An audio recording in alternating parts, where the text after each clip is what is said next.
চলতি অর্থবছরের প্রথম 4 মাসে রাজস্ব আদায়ে ঘাটতি থেকে গেছে 17,000 কোটি টাকা।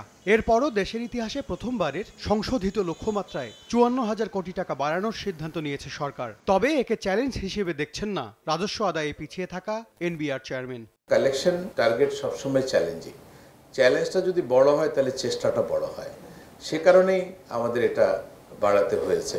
ভ্যাট দিবস উপলক্ষে মঙ্গলবার রাজধানীর আগারগাঁওয়ে রাজস্ব ভবনে সংবাদ সম্মেলনে সংস্থাটির চেয়ারম্যান জানান, পরিবর্তিত পরিস্থিতিতে ব্যাংকিং খাতে সংকট ও সরকারি প্রকল্প বাস্তবায়ন কম হওয়ায় আয় কমেছে এনবিআরের। ঘাটতি পূরণে তাই এখন নজর আয়কর ও ভ্যাট আদায়ে। তবে কাঙ্ক্ষিত ভ্যাট না পাওয়ার কারণ হিসেবে আদায় পদ্ধতির জটিলতাকে দায়ী করছেন তিনি। কর্পোরেট ট্যাক্সের বিগ চাঙ্ক কিন্তু আসলে ব্যাংক থেকে, এবং অনেকগুলো ব্যাংকের কি অবস্থা সেটা তো এখন একেবারেই পরিষ্কার। ফলে আমরা কিন্তু ব্যাংক থেকে বড় একটা ধাক্কা খেয়েছি, আমরা এনাফ ট্যাক্স কিন্তু কর্পোরেট ট্যাক্স ওখান থেকে পাই নাই। ডেভেলপমেন্ট বাজেট ইমপ্লিমেন্টেশনও আশানুরূপ কিন্তু হয়নি, সেখান থেকে আমাদের বড় একটা ট্যাক্স কালেকশন কিন্তু কমছে। আপনাকেই বলছি, ইন্স্যুরেন্স করলে সিটিতে সুরক্ষা পাবেন নিশ্চিত।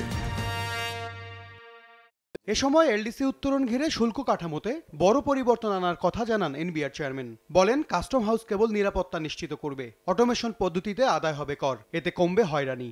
আমরা যে এলডিসি গ্রাজুয়েশনে যেতেই হবে। যদি আমরা সেখানে যাই তাহলে আমাদের বর্তমান যে ডিউটি স্ট্রাকচার আছে সেটা কিন্তু রাখা যাবে না। প্রতি বছরই চেষ্টা করছি ধীরে ধীরে ডিউটি কমানোর, এবং এটা আরো কমে যাবে। এনবিআর চেয়ারম্যান জানান, ঢালাও ভাবে নয়, যারা কর ফাঁকি দিচ্ছে কেবল তাদেরকেই চাপ দেওয়া হচ্ছে। একইভাবে আমার লোকাল ইন্ডাস্ট্রিকে সাপোর্ট দেওয়ার জন্য। এম এস আরিফিন, সময় সংবাদ, ঢাকা।